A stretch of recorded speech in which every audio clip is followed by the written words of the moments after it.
You're watching TVC Breakfast. It's time for us to see the headlines across Nigerian newspapers. And I have with me this Monday morning to make sense of all of this.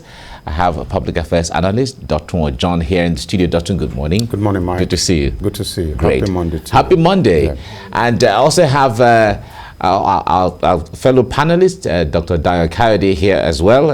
Kayode, good morning. Dayo, good morning. Good morning. Good morning. Good to see you. Very fine. Mike that likes holding the mic. You know, we're destined as mics to hold mics. You know, so that's how the thing is. But however, fine. Let's start with the Punch newspaper.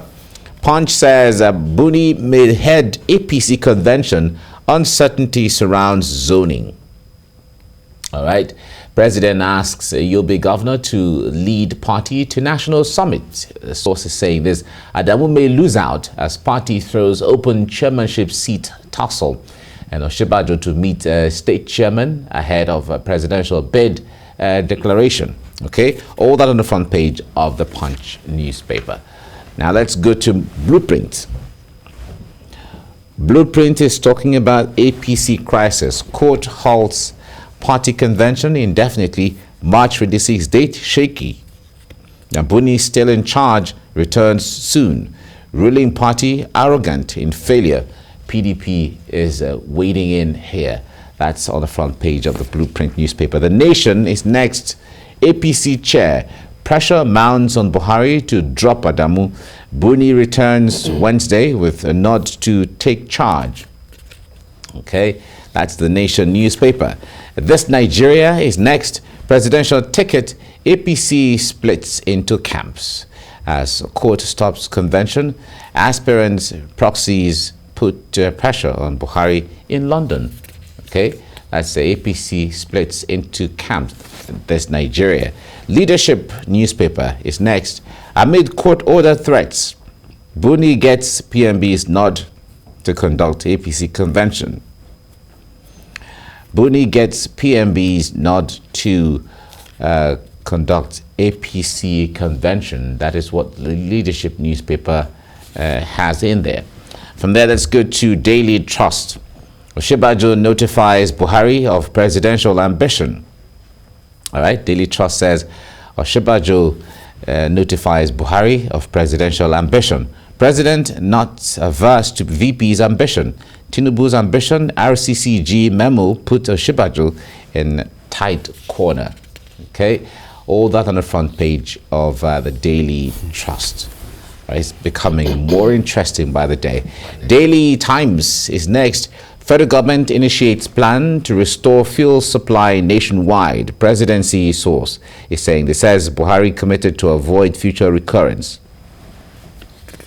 That's what Daily Times has. First News. NDLEA arrests Church General Overseer for drug peddling. NDLEA arrests Church General Overseer for drug peddling. All right. We'll certainly look at this as we get along, because we hear the man of God was on his way to Nairobi for a crusade, and eventually at the airport he was arrested for drug peddling. All right, we'll certainly discuss this. A national economy is next. Russia-Ukraine war threatens fertilizer supply chain, food security in Nigeria. 19.4 million Nigerians face acute food insecurity. All right, that's a Food and Agriculture Organization is saying this. Open food reserves, LCCI tells the federal government. Okay, that's the national economy. Daily Independent is next. Nigeria loses 91.6 billion naira yearly to foreign airlines, multiple points. Okay. From there, let's go to Business AM. Inflation outlook. Tough weeks, months ahead of economy over currency cost pressures. That's what Business AM has. News Direct is next.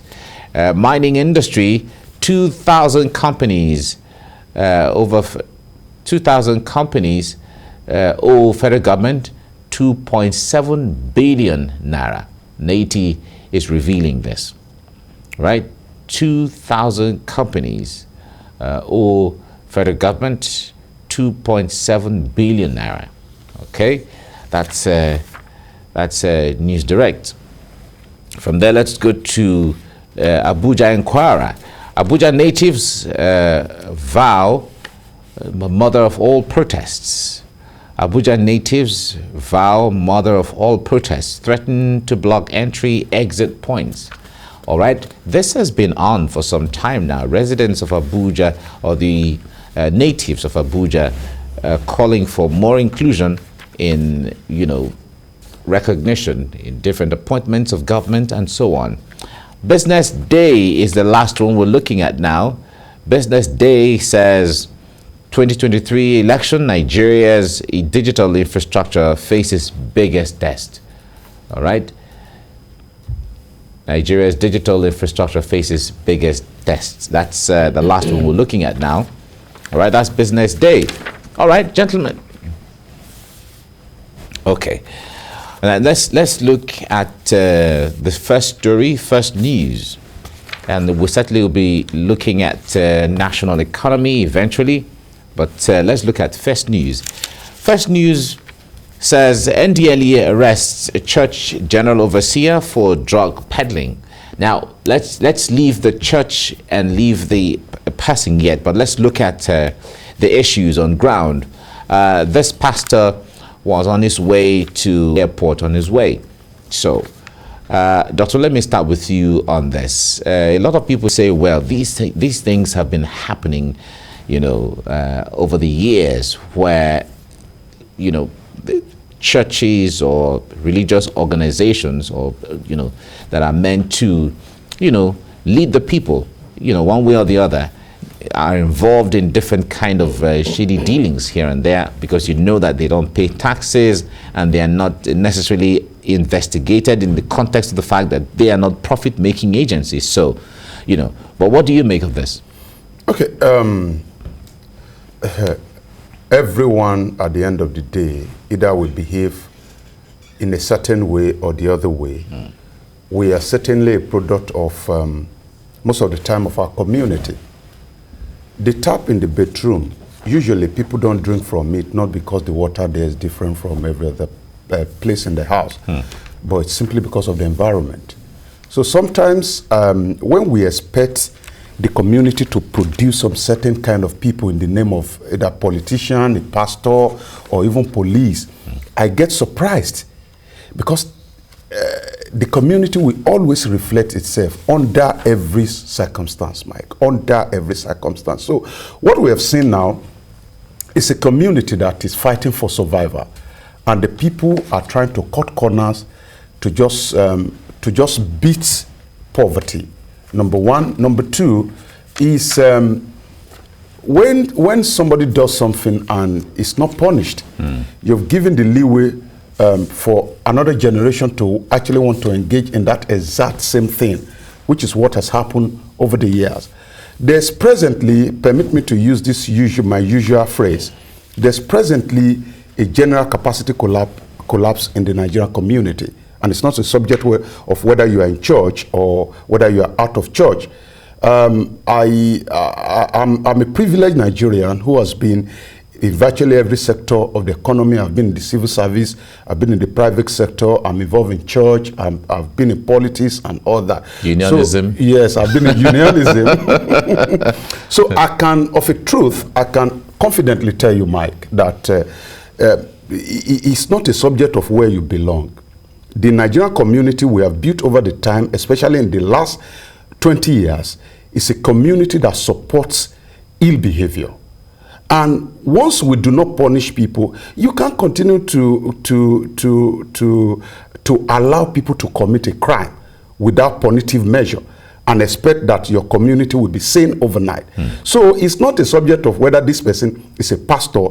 It's a practice that has eaten deep into our system. I got to my mechanic place, then somehow they said they were unable to fix my vehicle. So I had to come back the second day, early in the morning.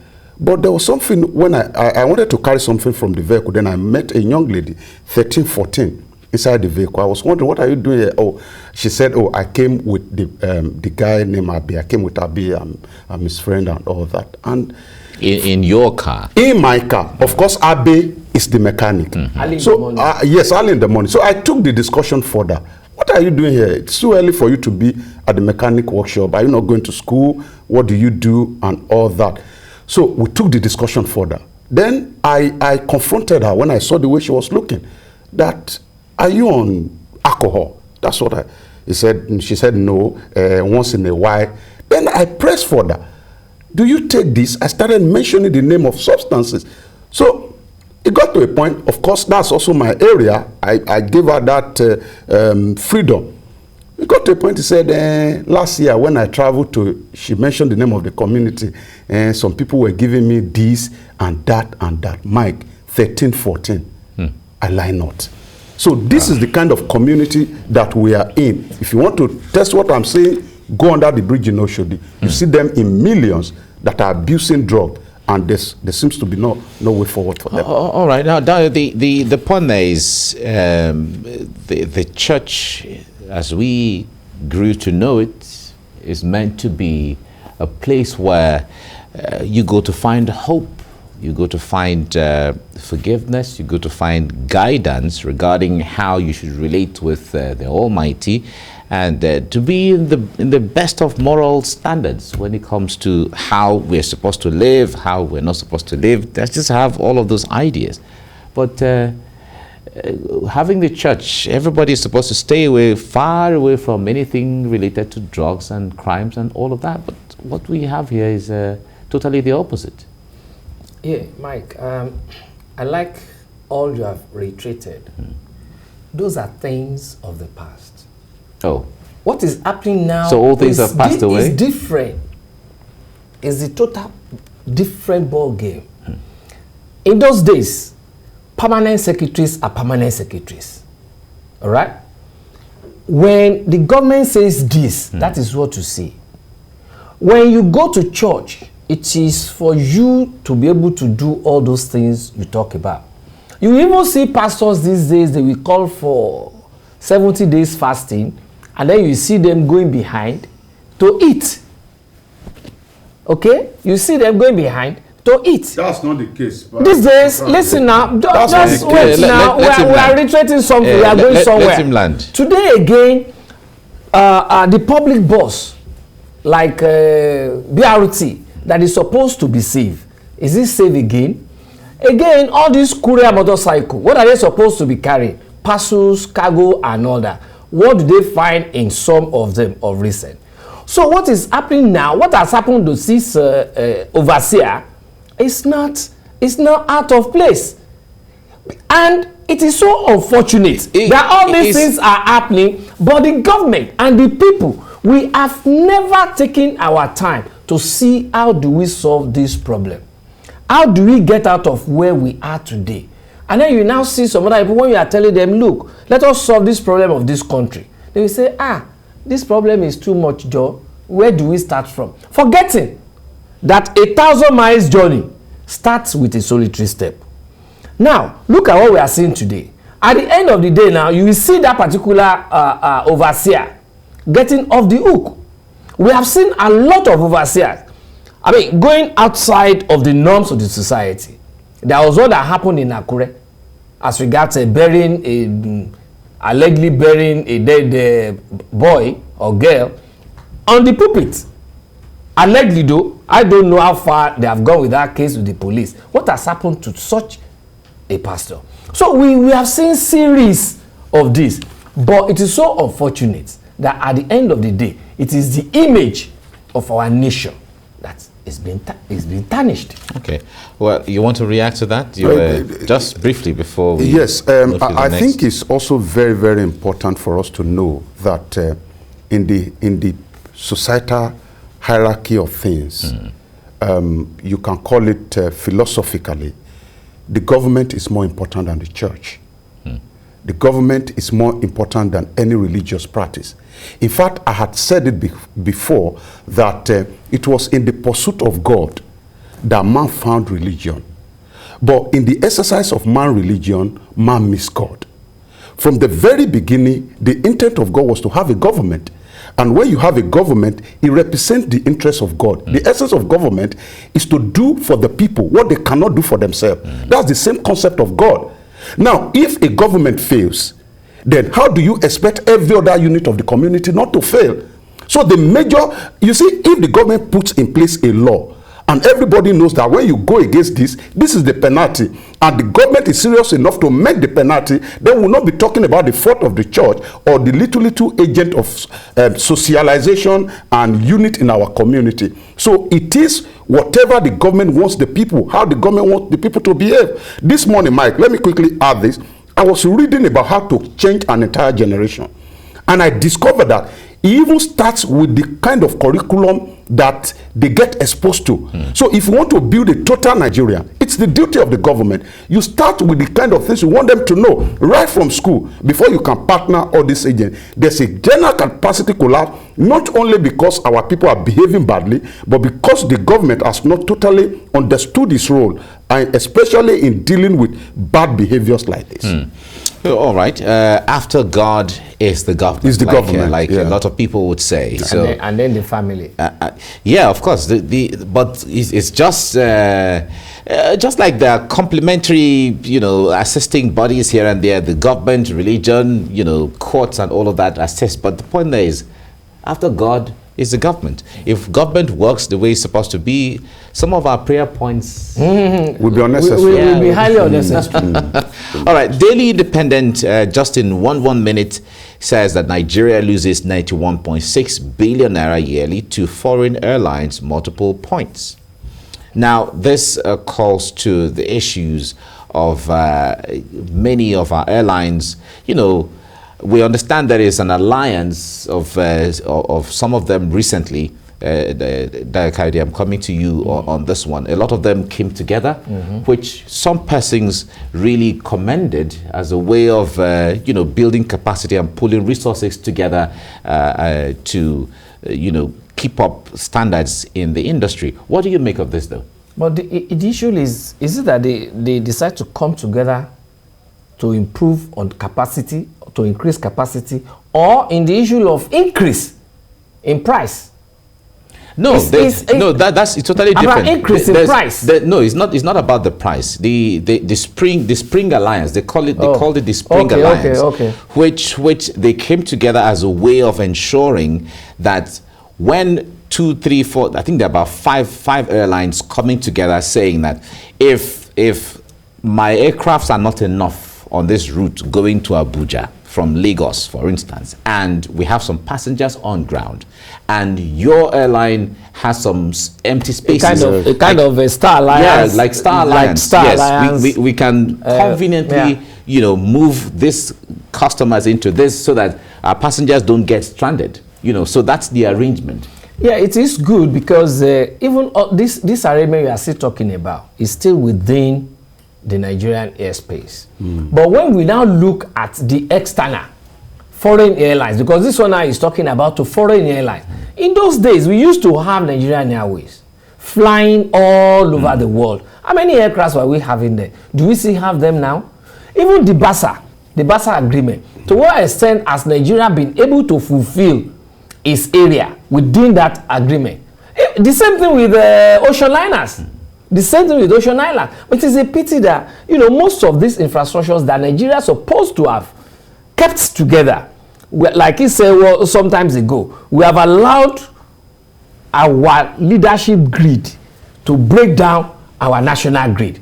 Now, imagine if we were still having all those Boeing 747 of those days, if we were still having all those Airbuses of those days, if we were still having all those aircraft of Nigerian Airways of those days, we will be losing all this. You will see Nigerian Airways carrying Nigerian passengers, and then all this capital flight will not be happening. It's so unfortunate. Look, about a year or 2 years ago, the Minister of Aviation, Idris Rika, wanted to launch back Air Nigeria without even having anything on ground. You see, went to UK to go and long that thing. All Where right. is But that we aircraft now? we understand it's coming back now very soon. I think in about a month or so from what we hear. But we're watching to see how it plays out. Just 1 second. Yes, the satanic agenda that brought Nigeria to its economic situation now is to have sold to the people that government does not have business in business.